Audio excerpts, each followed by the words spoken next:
तो अगर एक चीज मैं आपला वृत्तांत बता देता हूँ। जब 1883 ईस्वी में लगभग 23 साल पहले 1860 में गुरु बालक दास जी के हत्या हो गई से, तो उस समय ये माने गई से कि अब सतनाम आंदोलन चलाने वाला खत्म हो गया और सतनाम आंदोलन के मुखिया के हत्या के बाद में जेला दुश्मन मन सतनामी के मुखिया घोषित करी। वो सब जानते वाला नाम मैं बताया था, आगरदास, जिन आज जितना भी गुरु गंडायन सब ओके औलाद है।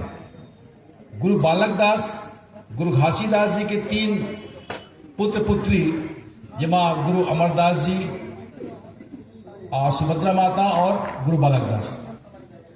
बाद में आगरदास के किस्सा जो है, मैं जो किताब लिखे हो शोध के वहाँ पढ़ सका था, वह पूरा प्रमाण के साथ में लिखे गए।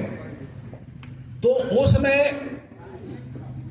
23 साल बाद मुखिया जरूर दलाल विभीषण लंका के राज दे दी गई से, लेकिन आम जो सतनामी है वो जात नहीं बन रही से। ये तो आज जात है। सतनामी मतलब सतनाम आंदोलन के मानने वाला, सतनाम सिद्धांत मानने वाला, जो आदमी और आदमी के बीच फर्क नहीं कर रहा है, वो सब बराबर समझते हैं। तो उस समय जब भूपल महन साहब ये चुनौती मिली कि तुम अपने लड़के के शादी में घोड़ा में नहीं बैठ सकते, ना अपने बहू को डोला में ला सकते, तो वो ये बात के पंचायत बुलाई, बैठक बुलाई कि भाई ऐसे चैलेंज आए हैं तो कैसे करना चाहिए। तो उस समय के लगभग 90% जो सतनाम आंदोलनकारी है उन्हें जगह जगह तय करी, बैठक करी कि भुजबल मान साहब डोला लेके जब जाही अपन बहू लाए बर और घोड़ा में अपन बेटा बैठा के लेगी, तो हमला नहीं होता दे हमन ओ मत जरूर जाबो। जिसे आजकल होते ना, कुछ भी सुख में होते तो आदमी बोलते मुझे न्योता नहीं मिलने से मैं काबर जाऊं। बिना न्योता के हम वो बारात में जाबो और जो नाम से गुरु बालक दास के जौन गद्दारी से हत्या हो रही से, वो सामने वाला आमने सामने नहीं मारे गई से, वो तो रात के अंधेरा में हल्ला हो रही से, हमला, और ओकर पीछे में गद्दार विभीषण मन के हाथ रही से, जो उमन चाहत रही है कि एक हत्या हो जाए तो सारा जो सतनामी के मुखिया विभीषण लोग बन जाए। तो वही प्रकार से भुजबल महन साहब कही, देखो अगर चाहो तो ये सोच लो कि घमासान हो ही काबर कि उकर मुंह में खून लग के गुरु बालक दास की हत्या करेंगे, वो समझिए कि सतनामी मल्ला हम आराम से मार सकते हैं। तो कही कि एक डर हम जब जाबो तो पूरा तैयारी से आबो। कैसे तैयारी? हम कोकरों पर हाथ नहीं उठाओ, हम शान के साथ में जाएंगे, घोड़ा में बैठ करके, पगड़ी बांध करके, जूता धोती पहन के, और अगर कोई हम पे हमला करेगा तो उस पे आत्मरक्षा के लिए हम जरूर उस पे अपना बचाव करेंगे।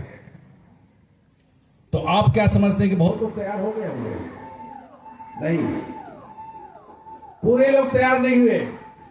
वो लोग तैयार हुए जो उनके दिल दिमाग में गुरु बालक दास के आदर्श सिद्धांत था, और वो लोग तैयार नहीं हुए जो उसके बदले में जिनको बैठाया गया था भंडारपुरी में, वो लोग तैयार नहीं हुए। बोले हम तो मतलब नहीं है। मैं इसलिए आपको ये बता रहा हूं साथियों कि अगर आज भुजबल मान साहब जिंदा होते और जिस समय 150 साल पहले जब नवगोढ़िया सत्तावी लोगों को लेकर के बारात लेके आया और मुकाबला हुआ था, आपको मालूम है 6 लोगों का उस घमासान में मृत्यु हुआ था, और वो मृत्यु जो जीता हुआ था वो षड्यंत्रकारियों का हुआ। उसमें एक भी सतनाम आंदोलनकारी लोग नहीं मारे गए। क्यों? क्योंकि अब भुजबल मान साहब जो है, जिस समय गुरु बालक दास के हत्या हुई से जो लापरवाही हो रही से, जरा विश्वास करके ओकर संग में भेजे गई से, वो आदमी ला हम नहीं पहचान सके रहे। लेकिन अब सतनाम आंदोलन करिए मन जान रहे कि हमला अपन जासूसी संस्था भी बनाना पड़ी। अब कौन जगह दुश्मन है, कैसे हमर परास्त करने के लिए चाल चलिए, ओला भी हमला पता करे पड़ी। और खंदक खोदे गए इसे, ये जो टेसुआ नदी के पास, कि जैसे बाराती आएंगे वापस डोला में बैठ के, तो डोला को भी लूटना है और उसके बहू बेटी को भी लूटना है।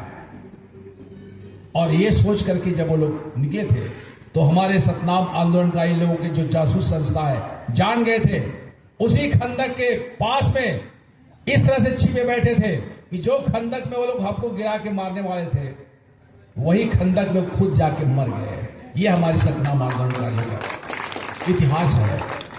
अब बताइए मुझे, आज की तारीख में 150 साल बाद जब हम लोग संविधान की बात कर रहे हैं, तो इस संविधान क्या है? 150 साल पहले तो संविधान नहीं था।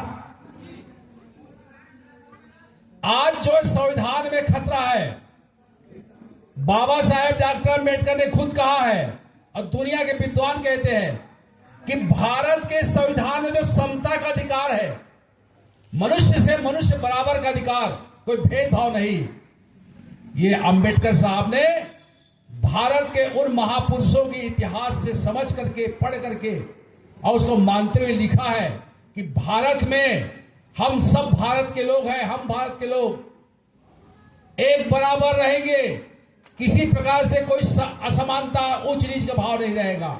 इस संविधान के प्रस्तावना में लिखा हुआ है। तो अब जो संविधान बदलने की बात कह रहे हैं, ये संविधान हटा देंगे, ये अम्बेडकरी संविधान हटा देंगे, तो इसका मतलब क्या है? इसका मतलब यह है कि आज जो 400 मांग रहे हैं, जब संविधान बदल देंगे तो आप समझिए 2025 पे आप डोला यात्रा निकाल सकते हैं, निकाल सकते हैं।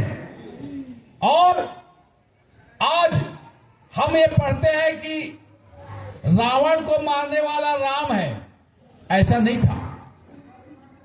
भले पढ़ते हैं, लेकिन सच्चाई यह है कि रावण को मारने वाला राम नहीं, रावण को मारने वाला विभीषण था।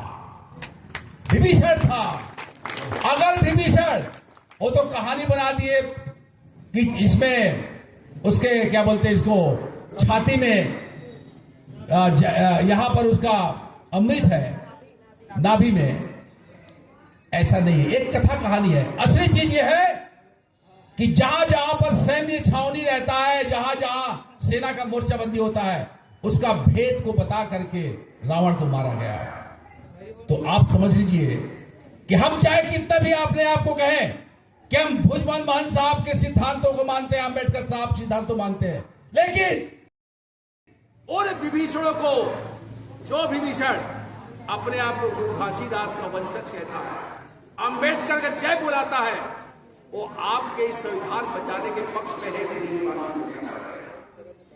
अगर आप अपने उस जाति मुखिया को, अगर आप उन बड़े बिचौलियों को, दलालों को अपना समझ करके अगर ये संविधान बदलने वालों के फेर में आप पड़ गए, तो आप ये जानिए कि फिर से लंका में तो रावण मरा था, भारत में हमारा जो संविधान है वो पूरा खत्म हो जाएगा। इसलिए मैं कहता हूं, अगर आपको प्रेम है इस डोला यात्रा से, भुजबल महंत साहब से, गुरु बालक दास की शहादत से, तो सबसे पहले हमको ये तय करना पड़ेगा कि अभी नहीं तो कभी नहीं, अभी नहीं तो कभी नहीं, न आगे आने वाले समय कोई चुनाव होगा अगर ये लोग 400 पार कर लिए, न आने वाले समय चुनाव होगा, न लोकतंत्र रहेगा। हम आप जैसे बोलने वाले लोग, स्वाभिमान की बात करने वाले लोग इस दुनिया से उठा दिए जाएंगे। इसलिए साथियों, डोला यात्रा से शपथ लेके जाए कि हम आने वाले 7 तारीख को, बहुत लोग कहते हैं कि क्या चुनावी सभा है? जी नहीं, चुनावी सभा नहीं है। लेकिन अगर हमारे दिलो दिमाग में आग लगा हुआ है, हम चिंतित हैं अपने आने वाले भविष्य के लिए, बाल बच्चों के लिए, नाती पोतों के लिए, तो क्या हम ये सब बात नहीं बोलेंगे? क्या गुपचुप रखेंगे इसको? हम सबको सोचना है। और दुश्मन से ज्यादा गद्दारों को पहचानिए।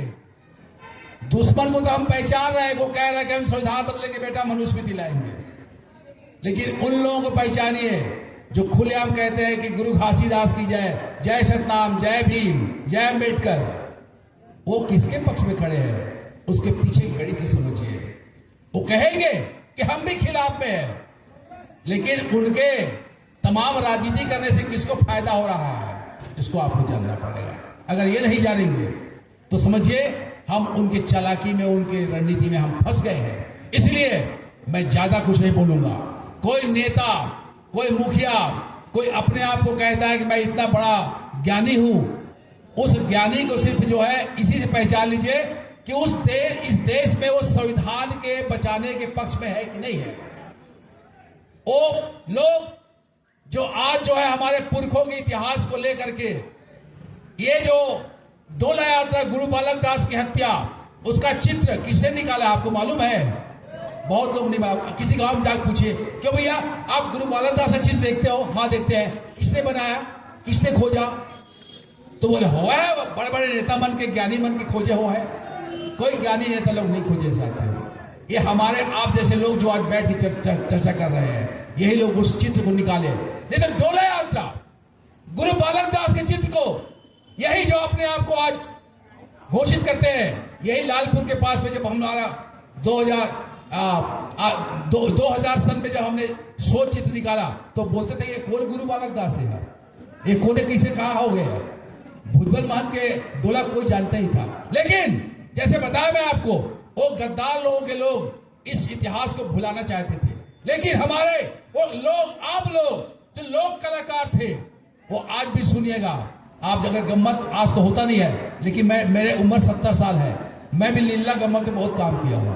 तो वहां लोग गाते थे, रण खेत मार गए भैया रे, रण खेत मार गए भैया रे, चिरहुला के लड़ाई में रण खेत मार गए। सुने हो गया ये? वो परी जोकर लोग गाते थे। क्यों? क्योंकि उनके दिल दिमाग में स्मृति था, अपने बाप से, अपने दादा से सुने हुए थे वो घटना को। लेकिन किसी इतिहास में, किसी किताब में, किसी मीटिंग में, किसी नेता विद्वान को आपने कभी नहीं कहा होगा, कभी नहीं देखा होगा कि गुरु बालक दास की हत्या कब हुआ, क्यों हुआ, ये डोला यात्रा क्या है, भूलबमन क्या है, कोई नहीं बताएगा आपको। इसलिए हमारे आज इस बीच में हम चाहते थे तो पूरा मुंगेली को भर सकते थे, लेकिन उसके लिए क्या चाहिए? हराम का पैसा चाहिए और लोगों को झूठ बोल के लाना पड़ेगा। ये जितने भी आए हैं अपने पॉकेट से अपना पेट काट के पैसा लेके गाड़ी खर्चा करके आए हैं। क्यों आए हैं? जैसे गुरु गोविंद सिंह साहब कहते थे, उन्होंने क्या कहा था अपने लोगों को? उस संख्या में नहीं जाते थे, गुण में जाते थे। वो एक को 1.25 लाख से लड़ाऊं तब मैं गुरु गोविंद सिंह कहलाऊं। कहा था ना, क्यों कहा था? कि वो ये नहीं कहते थे कि तुम लोग कितने लोग बने, क्या हो नहीं। यहाँ पर भीमा कोरेगांव में क्या हुआ? कितने पेशवा के सैनिकों को मारा गया था, कितने लोगों को हराया गया था मालूम है आपको? जहां पेशवा के लोग दुनिया भर के रण सेना में पारंगत थे, वहां पर जज्बात की लड़ाई लड़े महारों ने और हराया गया था। उसी प्रकार से यहां सतनाम आंदोलन के लोग अपने दिल दिमाग में उस जज्बात को याद करेंगे तो निश्चित रूप से हम जितने भी लोग हैं, मैं कहता बहुत लोग हैं, अगर इसके आधे से भी आधे लोग रहते तो मुझे कोई निराशा नहीं होती। लेकिन मुझे विश्वास है कि हम जा करके गांव गांव में अपने बाल बच्चों को, दोस्तों को, यारों को, परिवार के लोगों को बताएंगे कि ये वही खतरा है जिस खतरा को भुजबल महंत साहब ने देखा था, आज वही 2024 में। इसलिए साथियों, हमारा बहुत सारे लोगों से मतभेद हो सकता है, बहुत सारे संस्थाओं से, राजनीतिक पार्टियों से, लेकिन संविधान को बचाना है तो ये मनुस्मृति और हिंदू राष्ट्र लाने वालों को परास्त करना पड़ेगा। इसी अपील के साथ मैं अपनी बात खत्म करता हूं। इनकलाब।